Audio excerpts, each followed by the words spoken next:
ಅನ್ನ, ರಸಮ್, ಮಜ್ಜಿಗೆ ಮೆಣಸಿನ್ಕಾಯಿ, ಹಪ್ಳ, ಸಂಡಿಗೆ ಎಲ್ಲ ಇಟ್ಕೊಂಡು ಊಟ ಮಾಡೋಕ್ಕೆ ಚೆನ್ನಾಗಿರುತ್ತೆ ವೀಕ್ಷಕರೇ. ಈ ಒಂದು ಗಾಳಿ ಕಾಲಕ್ಕೆ. ಇನ್ನೊಂದೇನು ಗೊತ್ತಾ, ಮಳೆನೂ ಸ್ಟಾರ್ಟ್ ಆಗೋದ್ರಿಂದ ಮಳೆಗಾಲದಲ್ಲಿ ಸೊಪ್ಪು ಚೆನ್ನಾಗಿರಲ್ಲ.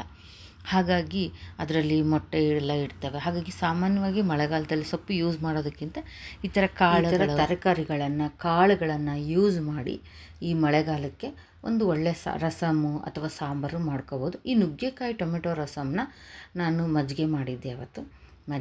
ಮಸಾಲೆ ಮಜ್ಜಿಗೆ ಮಾಡಿಬಿಟ್ಟು ಆ ಅನ್ನದ ಜೊತೆಗೆ ಅನ್ನ, ನುಗ್ಗೆಕಾಯಿ ರಸಮ್ ಚೆನ್ನಾಗಿರುತ್ತೆ ಕಾಂಬಿನೇಷನ್. ಮಜ್ಜಿಗೆ ಮೆಣಸಿನ್ಕಾಯಿ, ಹಪ್ಳ, ಸಂಡಿಗೆ ಜೊತೆ ಚೆನ್ನಾಗಿರುತ್ತೆ ವೀಕ್ಷಕರೇ. ನೀವು ಮನೇಲಿ ಮಾಡಿ ಹೇಗೆ ಬಂದಿದೆ ಅಂತ ನನಗೆ ಕಮೆಂಟ್ ಮೂಲಕ ತಿಳಿಸಿ.